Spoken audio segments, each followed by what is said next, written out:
Kendaraan lapis baja buatan tentara Ukraina terekam dibakar pasukan Rusia. Pasukan Rusia meluncurkan bahan peledak alias granat dari drone tepat ke kendaraan Ukraina. Rekamannya beredar di Telegram pada Minggu 8 Desember 2024.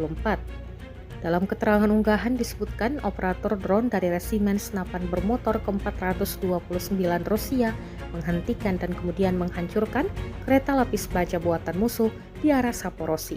Beruntung, tak ada korban jiwa yang dilaporkan dalam serangan ini.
Download Tribun X sekarang, menghadirkan lokal menjadi Indonesia.